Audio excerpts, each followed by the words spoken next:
नमस्कार। सबसे बड़ा सवाल देख रहे हैं आप, मैं हूं निश्चित दुबे। ममता बनर्जी और उनकी पार्टी की तरफ से बेतुके बयान दिए जा रहे हैं। ममता कह रही हैं कि बीजेपी की सरकार आई तो बंगाल में अंडा और मछली पर बैन लग जाएगा। तो महुआ मोइत्रा कहती हैं कि आजादी की लड़ाई में गुजरातियों का कोई योगदान नहीं है। इन बयानों को आज समझेंगे और साथ ही मुर्शिदाबाद में हुई हिंसा पर भी बात करेंगे, क्योंकि अब बंगाल चुनाव का सबसे बड़ा सवाल यही है कि क्या हिंदू मुस्लिम के नाम पर वहां चुनाव होंगे या फिर इनसाइडर और आउटसाइडर का नैरेटिव चलेगा।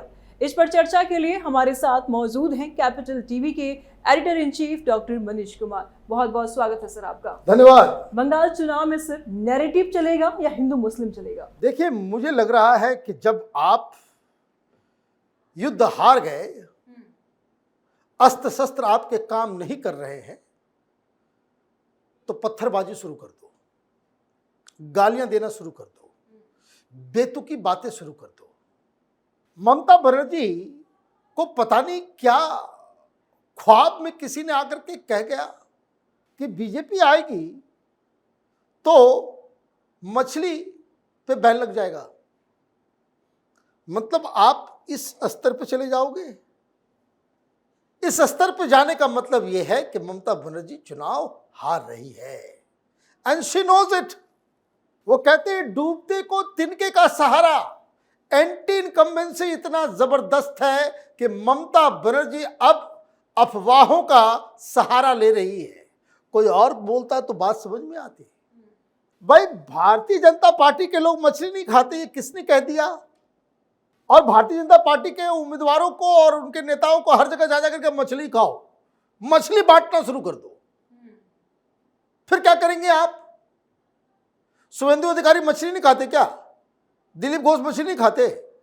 अजीब कहानी है भाई। ये किसने कह दिया कि भारतीय जनता पार्टी के लोग जो है वो मछली नहीं खाते, अंडा नहीं खाते, चिकन नहीं खाते? ऐसे तय होगा। हां, गाय नहीं खाते, गाय पे बैन लगेगा, लगना चाहिए। ममता बनर्जी, ये मुस्लिम तुष्टीकरण के तहत आपने जिस तरीके से वहां पे मुस्लिम त्योहारों के दिन गौ माता की आप हत्या करवाती हो, उस पे बैन लगना चाहिए और बैन लगना जरूरी है। मछली नहीं मिलेगा। भाई, आपने क्या किया 5 साल वो बताइए। कितनी नौकरियां दी बिना घूस लिए हुए? पढ़ने लिखने वाले बंगालियों की जिंदगी तबाह बर्बाद कर दी। घूस लेकर टीचर का पूरा ये घोटाला, ये सब लोगों की आह लगेगी। आपको क्या लग रहा है गुंडागर्दी से आप चुनाव जीत जाएंगी? और एक और बहादुर आ गई, महुआ मोइत्रा। वो पता नहीं किस तरह की महिला है, पढ़ी लिखी तो दिखती है, मूर्खों जैसी बात करती है। गुजरातियों का कोई योगदान नहीं है, सब बंगालियों ने किया, ये बता रही है वो। गांधी जी बंगाली थे, है ना? सरदार पटेल भी बंगाली ही थे इनके मुताबिक, है ना? ये सब बंगाली थे।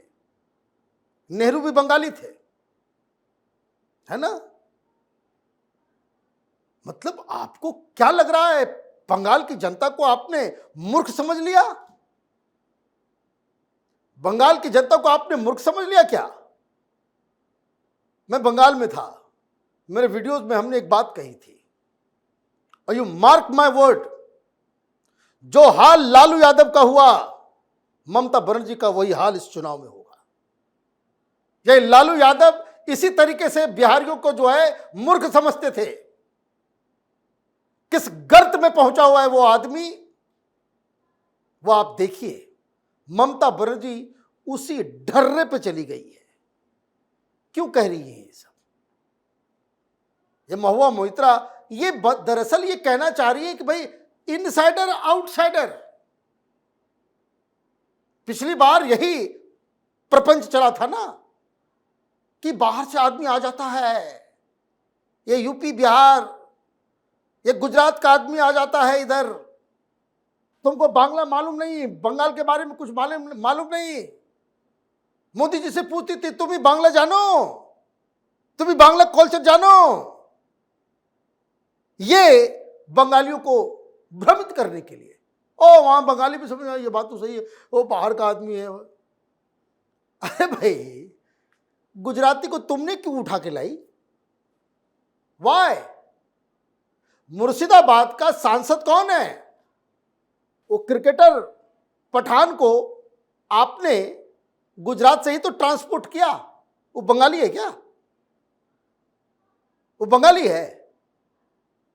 कीर्ति आजाद बंगाली है, यशवंत सिन्हा बंगाली है, शत्रुघ्न सिन्हा बंगाली है। अजीब कहानी है।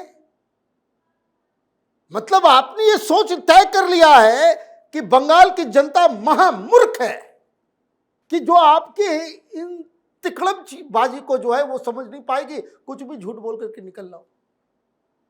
भाई जवाब दो कि भाई क्यों नहीं, आपने क्यों बचाया? आरजीकर में वो बिटिया के साथ जो इतनी निर्मम हत्या की गई, आप लोगों को बचाने में क्यों जुड़ी हुई थी? इसका जवाब नहीं है। अच्छी राजनीति वो होती कि अमित शाह ने इनके खिलाफ चार्जशीट लगाया, 15-15 आरोप लगाए। अगर आप में मादा होता, चुनाव जीतने का कॉन्फिडेंस होता, तो सारे पॉइंट को लेकर के बैठती, प्रेस कॉन्फ्रेंस करती कि ये चार्जशीट में उल्टा बता रही हूं, सारे का जवाब दे देगी। आपके पास क्या है? मछली नहीं मिलेगा। तो बीजेपी वालों को मछली लेकर के हर घर में जाना चाहिए कि खाएंगे भी, मछली उत्पादन भी करेंगे, और मछली का सबसे बड़ा सेंटर पश्चिम बंगाल को भी बनाएंगे। मछली मछली मछली मछली। बीजेपी की सरकार है हरियाणा में, देश के अंदर सबसे ज्यादा जो है एक्सपोर्ट जो है हरियाणा से हो रहा है। बंगाल कंज्यूम करता है, हरियाणा से जाता है रेहू माछ। आपने क्या किया है? बंगाल को गर्त में डाल दिया। तो अभी तो यही चलेगा। सर, इस बीच में मुर्शिदाबाद की हिंसा भी सामने आ रहा है, तो क्या इसमें भी टीएमसी के लोगों का हाथ है? देखिए, बिना टीएमसी के कुछ होता है वहां पे? जहां हिंसा है वहां टीएमसी है। बॉम्ब्स मिल रहे हैं, हथियार मिल रहा है, और वहां अभी मामला फंस गया। मुसलमानों से कह रही है जो तुमको नुकसान हुआ है चुनाव के बाद हम भरपाई करेंगे। भाई पिछली बार यही टीएमसी के गुंडों ने और खास करके मुसलमानों ने चुनाव के बाद जो दंगा किया, लोगों के घर जलाए, उसका कंपनसेशन दिया तुमने? टीएमसी सरकार ने दिया क्या? अभी कुछ दिन पहले मुर्शिदाबाद में जो हत्याएं भी हुई, लोगों को घर छोड़ छोड़ के भागना पड़ा हिंदुओं को, आपने उसको कंपनसेशन दिया क्या? उनके घर भी गई क्या? मामला बड़ा सिंपल है। हिंदू भ्रमित हो जाता है। ममता का 30% वोट है वहीं पड़ा हुआ, मुसलमान जो है वही जाकर के वोट करेगा ममता बनर्जी को। वो जो कोई भी बीजेपी को हराएगा वो उसको जाकर के वोट करेगा। ये वामपंथी हो, कांग्रेस, ये किसी का वोट बैंक नहीं होता। मुसलमानों का चरित्र ही ऐसा है कि वो अपने लिए वोट नहीं करते, वो बीजेपी को हराने के लिए वोट करते हैं। ये उनके माने चरित्र का हिस्सा बन गया है। तो वो तो 30% वो रखे हुए हैं, और बाकी हिंदुओं को डरा के कि टीएमसी की सरकार नहीं आएगी ना तो ये मुसलमान तुमको 12 बजा देगा। ये कह रही हूं ओपनली कि मुसलमान सब जो है तुम्हारा 12 बजा देगा, जब तक हमें तुमको बचा करके रखे हुए हैं। ये जो बाकी के 70% मुसलमान हैं, हिंदू हैं, उसके अंदर वो चाह रही है कि 20-25% वोट मिल जाए तो हम 50% से ऊपर चले जाएंगे और चुनाव जीत जाएंगे। भारतीय जनता पार्टी हिंदुओं को ही इकट्ठा कर, भारतीय जनता पार्टी को तो 30% में मिलेगा नहीं। तो पूरी कहानी हिंदू वोटर को, एक हिंदू को जोड़ने की बात कर रहा है कि हिंदू को तोड़ने की बात कर रहा है। तो कैसे तोड़ा जाए? तो ये डर दिखा करके देखो, अगर हमारी सरकार नहीं आई तो मुसलमान सब जो है तुमको मार मार के भगा देगा। धमकी दे रही है, धमकी दे रही है। उससे बात नहीं बनी। देखो बीजेपी की सरकार आ गई तो तुम्हारे प्लेट से जो है मछली गायब हो जाएगा, अंडा गायब हो जाएगा, सब बैन कर देगा। तो ये नैरेटिव जो है आप लेकर के आ रहे हो।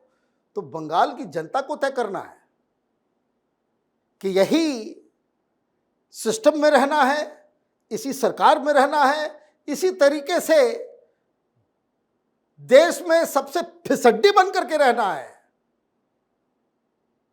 जिस तरीके से देखिए कलकत्ता है, कोई आप नोएडा देख लीजिए, गुड़गांव देख लीजिए, दिल्ली देख लीजिए, हैदराबाद, बेंगलुरु आप देख लीजिए, जहां पिछले 10-15 सालों में जो बिल्कुल बदलाव आया है, कलकत्ता में देखिए पूरा शहर अभी भी लगता है वो तो नरक बना करके रख दिया है, नरक बना करके रख दिया है, कोई बदलाव ही नहीं है। बंगाली बच्चे जो पढ़ने लिखने में तेज हैं उनके लिए कलकत्ता में कोई जगह नहीं है, कोई जगह नहीं है। उनको बाहर यहाँ नोएडा में, तो दिल्ली में, तो मुंबई में, चेन्नई में, हैदराबाद में, बेंगलुरु में, ये बंगाली बच्चे जो है वो भटक रहे हैं। सब कुछ वहां मौजूद है लेकिन वो बिजनेस सेंटर नहीं है। इंडस्ट्री की कब्रगाह बन गई, कब्रिस्तान है वो इंडस्ट्री की, ममता बनर्जी ने बनाया है। वहां जब तक टीएमसी रहेगी कोई इंडस्ट्री नहीं होने वाला, कोई विकास नहीं होने वाला, कोई इंफ्रास्ट्रक्चर नहीं बनने वाला, क्योंकि वो हिंदुस्तान के सिस्टम का पूरे मुल्क में अगर कोई ब्लैक होल है कि जहां जाते ही सब कुछ खत्म हो जाता है, स्वाहा, वो ममता बनर्जी ने टीएमसी को बनाया। तो पूरे हिंदुस्तान के पॉलिटिकल सिस्टम का वो ब्लैक होल है टीएमसी। इसको अगर बंगाल की जनता को लगता है कि यही सिस्टम ठीक है तो मुबारक हो भाई, आप सरकार बनाइए, चुनाव जिताइए। ममता बनर्जी 10 साल और रहेंगी तो फिर बंगाल इस स्थिति में पहुंच जाएगा कि जहां आप सोच भी नहीं सकते, वैसी खराब हालत हो जाएगी। बहुत शुक्रिया सर तमाम जानकारियों के लिए। धन्यवाद। तो ममता अपने सामने हार देख रही हैं, बौखलाहट में उटपटांग बयानबाजी कर रही हैं। ठीक उसी रास्ते पर उनके सांसद भी चल पड़े हैं। एक वर्ग को खुश रखने के लिए किसी को भी सूली पर चढ़ाने से पीछे नहीं हटेंगे। सबसे बड़ा सवाल में फिलहाल इतना है। वीडियो को लाइक करें, ज्यादा से ज्यादा शेयर करें, चैनल सब्सक्राइब करें। जल्द मिलते हैं नए अपडेट के साथ। दीजिए इजाजत, नमस्कार।